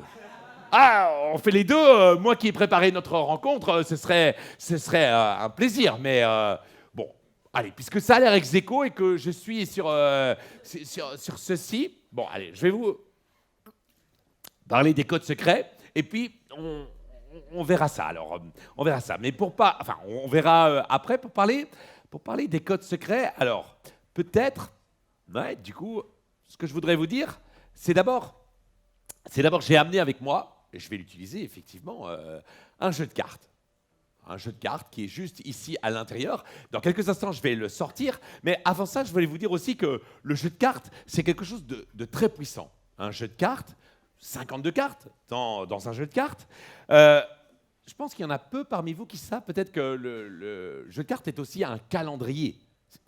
C'est vrai, c'est un excellent calendrier parce que vous ne savez peut-être pas qu'il y a 52 cartes, parce qu'il y a 52 semaines, qu'il y a 4 couleurs, piqueur, carreau, trèfle, ce qu'on appelle les 4 couleurs, parce qu'il y a 4 saisons. Et si vous faites la somme, en considérant que valet c'est 11, dame c'est roi, et dame c'est roi, dame c'est 12, roi c'est 13, et que vous faites la somme de toutes ces cartes, Xavier, ça ne fait pas 42, mais ça fait combien la somme totale? Oui? 364. Excellent, Ilan. 364, parce que dans un jeu de cartes, il y a 2 jokers. Le premier joker pour faire 365 pour les années normales, et le deuxième joker, 366. Est-ce que c'est une légende ou pas? En tout cas, moi, j'aime à le croire. Mais ce qui est fascinant, c'est que quand vous prenez un jeu de cartes, je ne sais pas si vous vous êtes déjà dit, mais quand vous mélangez ce jeu de cartes, tout simplement, ce jeu de cartes, regardez, on va le mélanger. Pour la première carte, vous avez combien de possibilités pour la première carte qui va se présenter à vous? Oui, 52. Il y a 52 possibilités. Pour la deuxième, vous en avez 51. Pour la troisième, 50. 49, 48, et vous allez continuer ainsi de suite jusqu'à la fin, où il ne restera plus que 3 possibilités, 2 possibilités, et la dernière carte que vous jouez, c'est celle que vous avez en main. Exactement. Et pensez quand vous allez manger au restaurant, si vous avez 3 entrées et 5 desserts, combien de menus? Ouais, le plat, je ne le compte pas. Je compte que les entrées et les desserts, c'est ce qui m'intéresse au resto. Si vous avez 3 entrées et 5 desserts, ça vous fait combien de menus différents? 15. Et non pas 8. Exactement. Si vous avez 3 entrées et 5 desserts, vous pouvez prendre l'entrée 1 avec dessert 1, dessert 2, dessert 3, dessert 4, dessert 5. L'entrée 2 avec dessert 1, dessert 2, dessert 3. En fait, en mathématiques, on dit qu'on multiplie tout ça. Et là, c'est exactement ce qui se passe. Sauf que 52 fois 51 fois 50, heureusement, les mathématiciens ont inventé un signe pour symboliser cette expression. 52 fois 51, on appelle ça, je suis sûr que vous connaissez comment on appelle ça, oui, la factorielle, exactement. Factorielle 52. Alors moi, j'aime à croire que le point d'exclamation qu'on a choisi, qui est le vrai symbole mathématique qu'on peut retrouver sur toutes les calculatrices, j'aime à croire qu'on l'a choisi tellement on est impressionné de la rapidité de la croissance de cette suite. Parce que 52 fois 51 fois 50, ça fait un nombre immense. Ah mais Nathan, toi qui fais « ou », je t'ai surpris, parce que ce n'est pas du tout le nombre, le voici. Exactement. Ça fait un 8 qui est suivi de 67 chiffres. C'est un nombre immense.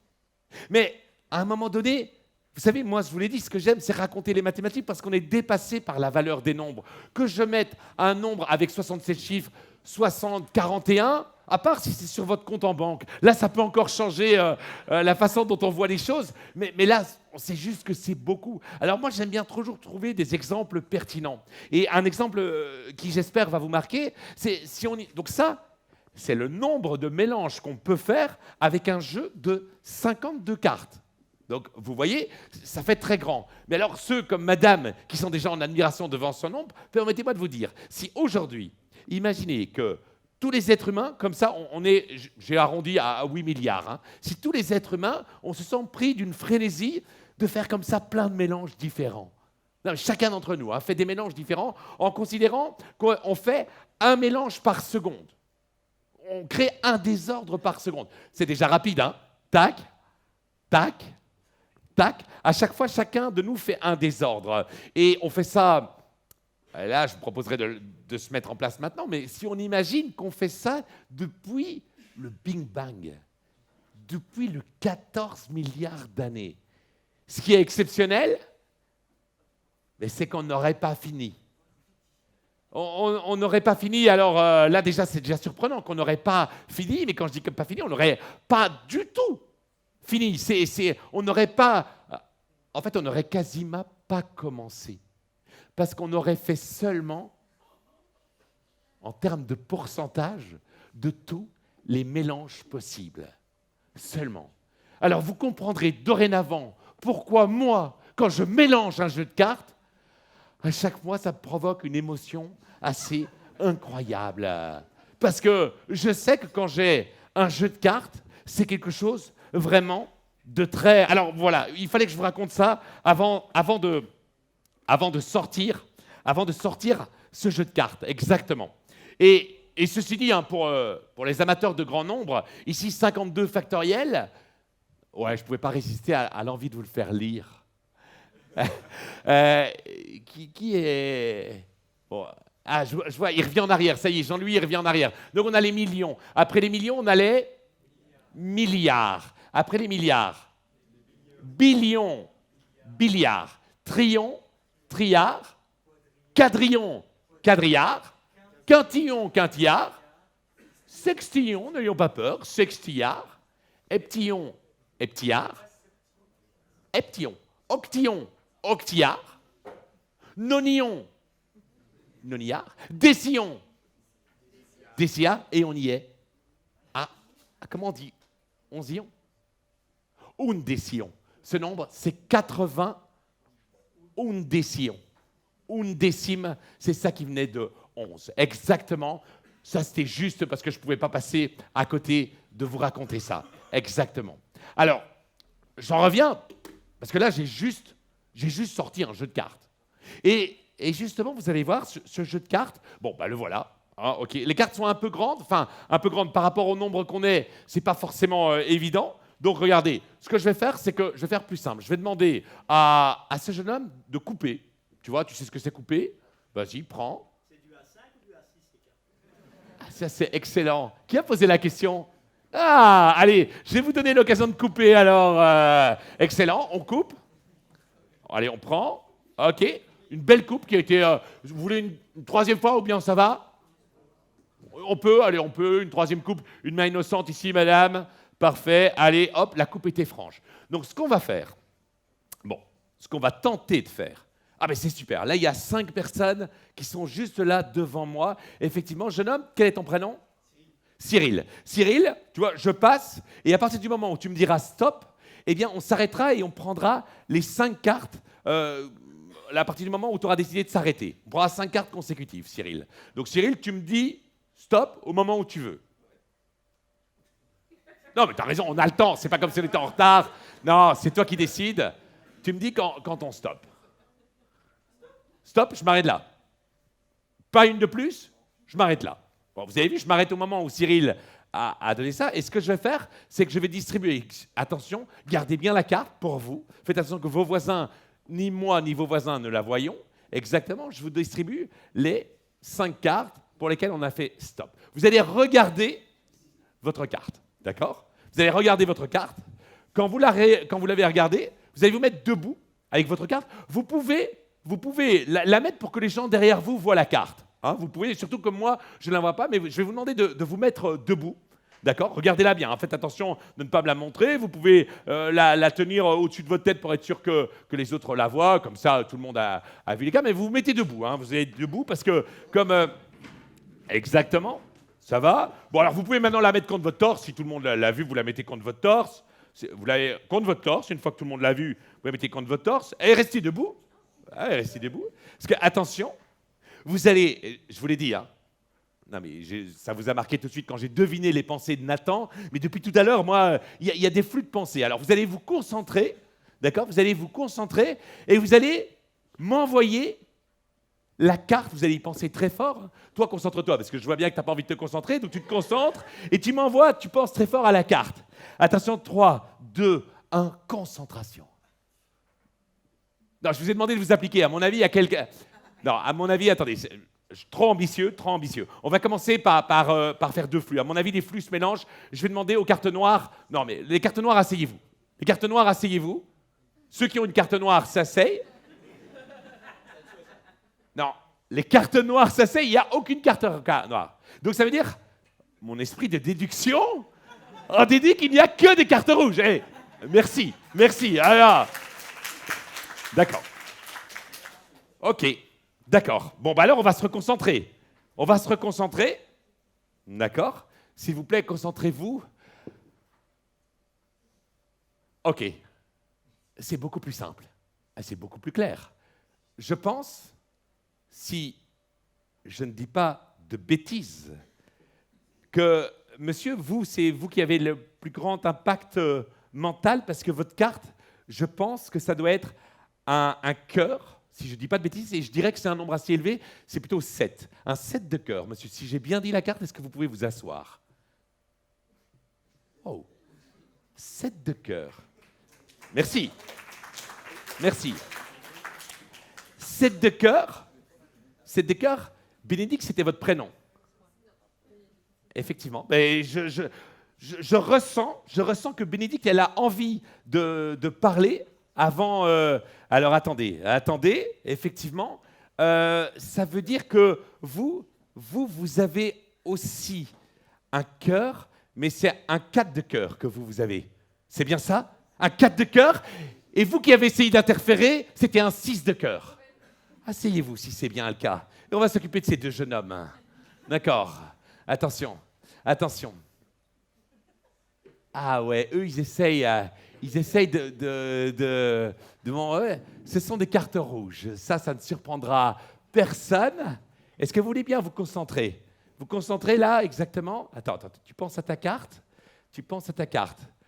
C'est un as. Donc tu dis rien, tu dis rien, tu dis rien. Surtout, essaye d'être impassible. C'est quand tu penses à ta carte, 1, 2, 3, 4, 5, 6, 7, 8, 9, 10, valet, dame. Non, je l'ai passé, effectivement. Je l'ai passé parce que ça n'a rien à voir avec ça, mais je sais déjà que c'est un cœur et que c'est un 8 de cœur. C'est bien ça? 8 de cœur. Il m'en reste une à établir. 8 de cœur, exactement. Ouais. Vous avez vu comment il se tient? Il se tient debout parce que lui, il sait qu'il pourrait remporter presque le pli.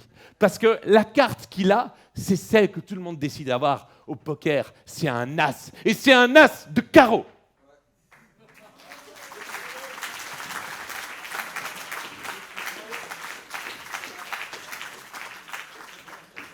Impressionné, hein? Ah ben oui, mentaliste et mathématique, ça débute par la même première lettre. La lettre M. Ah, c'est un jeu truqué. Ah, d'où ça vient ça? D'où ça vient? Qui est-ce qui a dit ça? Je l'ai entendu. Jeu truqué. Ah, vous posez la question et vous avez en vous-même la réponse. Ce serait une insulte à votre intelligence si je proposais un jeu truqué. Non, moi, la seule chose que je manie, ce sont les mathématiques. Évidemment, je me suis un peu cramé en vous disant au départ qu'il y avait une histoire de code secret en vous montrant le dessin. Et donc, personne ici n'y croira à une quelconque question d'influence. Mais ça marche toujours. Des spectacles de mentalistes, j'adore, je vais en voir. Ça marche toujours. Mais vous savez quand même bien comme moi qu'il n'y a rien de vrai. Quand quelqu'un dit « je te regarde dans les yeux, 1, 2, 3, 4, 5, 6, 9, 10, je savais avant sa réponse. Je peux vous faire l'alphabet A, B, C, D, E, F jusqu'à Z, et puis ils font Z, Y, X, W, V, U, T, S, R, Q, P, O, N, L. Non, mais quand je le fais, c'est que je connais déjà la réponse. Et si je connais la réponse, ce n'est pas grâce à vos regards, c'est grâce aux mathématiques. Et je vais vous l'apprendre, parce que vous allez presque, avec un peu d'entraînement, vous allez presque pouvoir faire la même chose. Et ça, c'est grâce à ce monsieur. Ce monsieur, c'est Nicolas Govart de Bruyne. Et il n'est pas très connu. À main levée, qui a déjà entendu parler de ce De Bruyne? Mathématicien néerlandophone? Non, mais je vous l'ai dit, il n'est pas du tout connu parce que ses travaux sont vraiment très très puissants, mais il est quand même bien connu dans l'univers des mentalistes. Parce que si j'ai pu faire ici ce numéro qui est sans trucage, alors sans trucage, ça veut dire quoi? Ça veut dire que le jeu n'est pas truqué, que je n'ai pas observé, regardé derrière. Il y a quand même des choses que vous allez comprendre au fur et à mesure. C'est que, en fait, ce monsieur, et là je tiens à saluer quand même le travail de Olivier, parce que vous avez vu hein, la ressemblance entre les deux portraits. Je me souviens qu'il m'a dit « mais on s'en fout, personne ne le connaît ». Et j'ai dit « mais Oli, mais moi je sais que ce ne serait pas lui ». Donc je trouve qu'il a fait vraiment un travail très soigné. Alors, Nicolas Govart de Bruyne, il s'est intéressé au code secret. Là, je vais vous le raconter pour que ce soit compréhensible, mais ça a des applications aujourd'hui qui sont vraiment très importantes. Alors, imaginez un code secret, voilà, simplement à 3 cases, dans lesquelles vous n'avez que 2 possibilités. Vous utilisez le 0 et le 1. Vous allez dire, c'est plutôt simple. Effectivement, c'est pour que tout le monde comprenne. On va essayer les différents codes. 0, 0, 0, 0, 0, 1, 0, 1, 0, 0, 1, 1. Si vous êtes un peu ordonné, vous allez rapidement établir les 8 codes possibles. Mais on imagine que si vous devez voler la valise de quelqu'un, vous devez voler déjà un code à 2 chiffres. Ça veut dire que la personne qui protège son matériel n'y tient pas trop, mais on va imaginer, on va jouer le jeu. Ça veut dire que vous avez encodé tous ces 8 séquences de 3 chiffres. Ça veut dire qu'au total, vous allez encoder 24 chiffres. D'accord? Ce que ce monsieur, Nicolas Govart, s'est demandé, c'est qu'il ne s'est pas dit, est-ce qu'on ne pourrait pas faire une super séquence qui balaye toutes les séquences? Donc, histoire de gagner du temps. Et regardez, ça va être tout de suite plus clair. Voilà la séquence que Nicolas Govart a trouvée. C'était Cyril, ton prénom? Cyril, propose-moi une des séquences parmi les 8, celle que tu veux. 1, 1, 0, regarde. 1, 1, 0, elle est là. Nathan, tu me proposes 1, 0, 1, 1, 0, elle est là. Vous voyez? Il a réussi à passer de 24 chiffres à 10 chiffres. Alors, dit comme ça, ouais, le temps de trouver la suite, ok, de 24 à 10, ça fait quand même une économie de 58%. Souvent, en mathématiques, on réfléchit en termes de gain de temps. Donc, vous voyez, passer de 24 à 10, bon, ok. L'application actuelle aujourd'hui, c'est quand on a par exemple des cellules électriques et qu'on doit faire tous des tests de toutes les combinaisons possibles, ben, plutôt que d'envoyer justement, je n'aurai pas le temps d'en parler aujourd'hui, mais 0 et 1, c'est forcément lié à l'informatique, quand on veut, plutôt que d'envoyer tous ces blocs, ces 8 blocs de 3 chiffres, ben, vous voyez que là, on peut tout tester d'un coup. Mais bon, je reviens à mon exemple. Si maintenant on a un bloc à 4 chiffres, toujours avec 0 et 1, ben, vous avez toutes ces possibilités. On aurait pu les dénombrer, il y en a 16. 16 fois 4, ça veut dire que ça ferait 64 chiffres à encoder. Nicolas De Bruyne, vous l'avez compris, ce qu'on appelle aujourd'hui les suites de De Bruyne. Si vous allez voir tout à l'heure ou demain matin sur Internet, les suites de De Bruyne, eh ben vous allez trouver que Nicolas, il a réussi à faire justement une séquence qui reprend toutes les séquences ici possibles. Xavier, au hasard, dites-moi une séquence à 4. 0, 0, 1, 0, on va la trouver, ah ben là voilà, 0, 0, 1, 0. Exactement. Ben, on est passé de 64 chiffres à seulement 19 chiffres. Une économie de 70%. Vous allez vous dire, mais qu'est-ce que ça a à voir avec ces cartes? On y vient. Et pardonnez-moi ce préambule, mais c'était nécessaire pour vous faire comprendre les choses, parce que imaginons maintenant un code à 5 cases, dans lequel on met des 0 et des 1. Des 0 et des 1, bah, c'est simplement deux entités différentes. 0, 1. 0 ou 1, ou bien rouge et noir. D'accord? Plutôt que de mettre des 0 et des 1, passons à des rouges et des noirs. J'ai justement écrit les combinaisons. Alors, qui va me dire combien il y a de combinaisons possibles? Combien il y a de séquences? Je vois que Jean-Louis, tu as déjà la bonne réponse. Combien? 2 exposant 5. Non seulement il a la bonne réponse, mais il a même le moyen de trouver, puisque là, vous avez, c'est différent des factoriels, mais là, vous avez 2 possibilités, fois 2 possibilités, fois 2, fois 2, fois 2. 2 exposant 5, ça fait 32. Ça fait 32 possibilités. Vous les voyez? 32 possibilités à 5 cases. Bah, vous voyez, ça fait déjà un certain nombre. Nicolas De Bruyne, il s'est dit, c'est ça qui est incroyable, c'est que la théorie de Nicolas De Bruyne, c'est qu'à chaque fois, il a démontré qu'on pouvait trouver des suites. Regardez, là, on est passé de 5 fois 32, donc 160, on est passé à 35. Vous voyez, là, il y a 35 rouges et noirs. Là, on commence à se rapprocher du sujet, mais avant d'arriver vraiment aux cartes, il faut que vous remarquiez simplement que les 3 dernières ici, N, R, N, noir, rouge, noir, ce sont les mêmes que les 3 premières. Et vous voyez, moi j'ai tout écrit, mais les suites de De Bruyne, elles sont cycliques. Déjà précédemment aussi. Ce qui veut dire que les suites, on imagine que quand on arrive à la fin, on recommence. Vous voyez, donc, je ne suis pas obligé de les écrire là. Si j'accepte de dire que quand j'ai terminé là, ben, je recommence, ben, alors je retrouve même, je regagne mes 3 caractères. Et vous retrouvez, on ne va pas le faire, mais vous pouvez me proposer n'importe quelle séquence, elle est forcément ici quelque part. Et donc, ce que je me suis dit, et là vous allez peut-être faire le lien, c'est que là, on a une suite de 32 rouges et noirs. Les cartes, elles sont rouges et noires, sauf que dans un jeu de cartes, il n'y en a pas 32, mais il y en a comment? Il y en a combien? 52. Enfin, 52 cartes, c'est dans un jeu de cartes traditionnel. Si vous faites un replay, et je sais que c'est enregistré, on pourra faire un replay. Est-ce que quelqu'un m'a entendu dire que je sortais un jeu de 52 cartes? Oh, moi, j'en peux rien si votre esprit a vagabondé par rapport à ce qui avait été précédemment mené. Moi, ici, j'avais un jeu de 32 cartes. Non, ce n'est pas tricher, monsieur. Ne chipotons pas. C'est un jeu de 32 cartes. Et ce jeu de 32 cartes, ça, ce qui est intéressant, c'est qu'on l'a coupé. On l'a coupé autant de fois que vous voulez d'ailleurs. Mais quand même, c'est un truc que les magiciens utilisent beaucoup. C'est que quand on coupe un jeu de cartes, est-ce que ça le mélange? Non, non, le fait de couper un jeu de cartes, ça ne mélange pas un jeu de cartes. Ça désordonne. Enfin, non, je dirais même pas ça désordonne. Ça met le point de départ ailleurs. Mais les suites de De Bruyne, elles bouclent. Et la seule chose que j'ai fait, c'est que je me suis emparé d'une suite de De Bruyne. Vous voyez, ça, vous en avez plein. Ça, c'est une suite parmi tant d'autres. Hein. Exactement. Mais ce qu'elle a d'exceptionnel, c'est qu'elle rassemble toutes les suites de 5 cartes possibles et de façon unique. Le de façon unique, il est exceptionnel. C'est-à-dire que si vous me donnez une séquence, allez Jean-Louis, donne-moi une séquence de noir et de rouge, par exemple. rouge, rouge, rouge, noir, noir, on va dire. Rouge, rouge, rouge, noir, noir. Eh bien, vous allez la trouver dans cette séquence. Rouge, rouge, rouge, la voilà, noir, noir. Et vous n'allez la trouver qu'une seule fois. Vous pouvez chercher ailleurs. Non, vous la trouverez qu'une seule fois. Et donc, moi, ce que j'ai fait, c'est à cette suite-là, j'ai simplement associé les cartes dans un ordre. Celui que je voulais. Vous pouvez librement, derrière chaque carte, choisir, du moment que vous êtes assez malin pour mettre une noire derrière une noire et une rouge derrière une rouge. Il a bien fallu choisir un ordre, celui que je voulais, mais maintenant, cet ordre, il est établi. Parce que ce jeu de cartes, il n'était pas truqué. On n'a pas triché, mais ce jeu de cartes était préparé.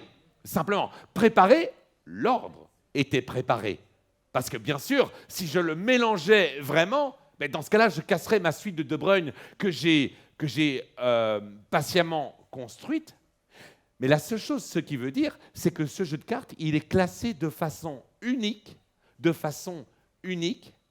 à qu'il n'y ait qu'une seule combinaison de 5 cartes possibles. Tout à l'heure, c'est pour ça que j'ai besoin que vous me donniez, quand je distribue les cartes, mais personne ne peut deviner les cartes. J'ai besoin d'un élément. J'ai besoin de savoir, évidemment, où sont les rouges, où sont les noirs, simplement.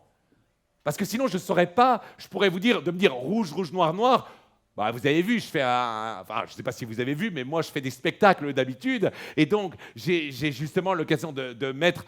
Il faut que vous croyiez à mon histoire. Donc, pour que vous croyiez à mon histoire, je l'ai racontée. Et donc, j'ai demandé aux noirs de s'asseoir et aux rouges de rester debout. Comme ça, je savais qui étaient les rouges. Et ça m'a donné une séquence. Ça m'a donné la séquence rouge, rouge, rouge, rouge, rouge. J'étais très surpris. J'ai cru que vous n'aviez pas... Parce qu'avouez, la probabilité de tomber sur tous des rouges ou tous des noirs, elle était un peu étonnante. Mais, donc je voulais être sûr que vous ayez bien compris les consignes. Mais quand vous m'avez dit rouge, rouge, rouge, rouge, rouge, c'est pour ça que je vous ai dit que vous êtes capable. Il faut juste investir un petit peu de temps pour que dans votre esprit, quand on vous dise rouge, rouge, rouge, rouge, rouge, vous savez simplement que les 5 cartes ne peuvent être que celles-là.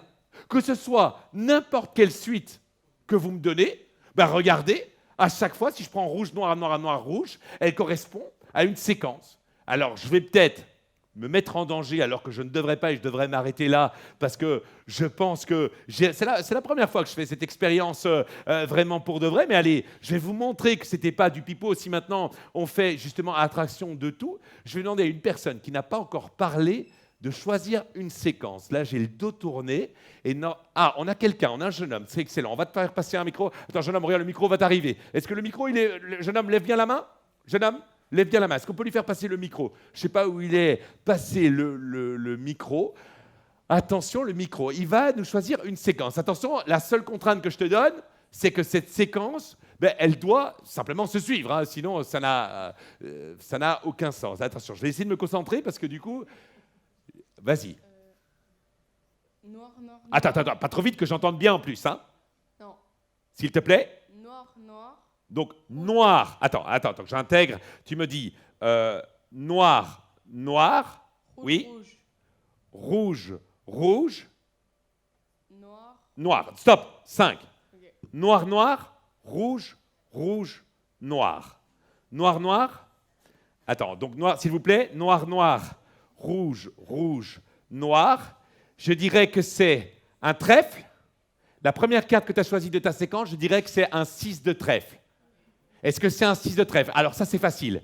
Une fois que j'ai trouvé la première carte, je sais que si c'est un 6 de trèfle, après, c'est forcément un 5 de pique. Si après le 5 de pique, c'est le 3 de cœur.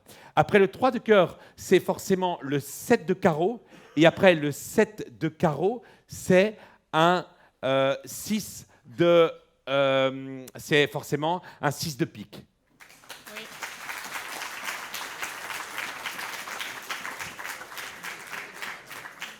Merci.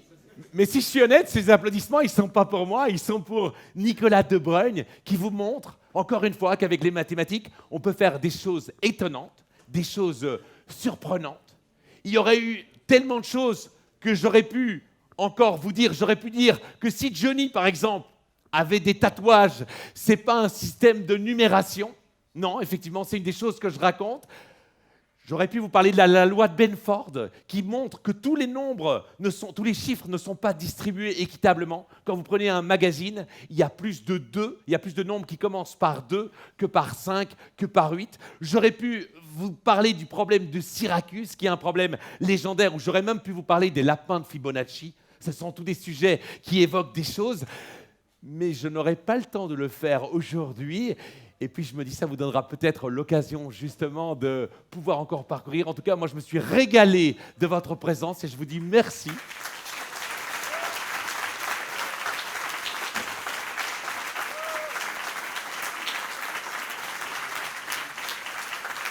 Merci. Merci. Merci infiniment d'avoir répondu si nombreux. Merci pour la belle organisation, évidemment, pour toute l'équipe du Mumons. Merci Francesco pour cet accueil, tout ce que tu mets en place avec ton équipe, bien sûr. Et puis, bien sûr, merci à la librairie Scientia. Là, j'ai une anecdote. En plus, je vais terminer par une anecdote assez incroyable concernant la librairie Scientia, parce que librairie Scientia qui est occupée de main de maître depuis... Marco, ça fait 3 ans que vous avez repris 3, 4 ans 5 ans. 5 ans, le temps passe vite, mais tous les Montois connaissent Scientia, évidemment, depuis très longtemps. Ça fait 5 ans que je me régale de tous les livres qu'il propose, mais... En fait, c'est vrai que j'ai la chance aujourd'hui d'avoir mon épouse dans la salle qui est présente. On a 25 ans de mariage déjà et on se connaît depuis un petit moment et donc ça fait déjà très longtemps que je lui parle de maths. Vous avez compris que ça fait partie de ma vie. Et une anecdote assez surprenante, c'est que j'avais 19 ans, c'était mon anniversaire, elle voulait me faire plaisir et... Elle savait qu'il n'y avait pas de mieux que me faire plaisir qu'un livre de maths. Et à ce moment-là, des livres de mathématiques, vous savez, il n'y en avait pas comme aujourd'hui, ces livres de vulgarisation. Elle va à la librairie Scientia, justement, et elle demande à la dame si elle n'a pas un livre de mathématiques. Alors, du coup, cette dame, un livre de maths, ok, on voit déjà que ça surprend. Elle l'emmène dans un endroit un peu à rayonnage qui n'est pas beaucoup visité, visiblement. Elle sort un livre. Et là, je pense que ma femme... lui a fait vraiment le point d'orgue quand on lui a dit est-ce que je pourrais avoir un emballage cadeau et là, tu m'as dit qu'elle t'avait répondu est-ce que vous êtes certaine que ça va lui faire plaisir? Donc, merci à la librairie Scientia pour ces aventures incroyables. Merci. Merci. Et si j'ai bien compris, on se retrouve dans quelques instants pour les dédicaces, pour des questions, pour tout ce que vous voulez. En tout cas, merci beaucoup. Je me suis régalé. Merci.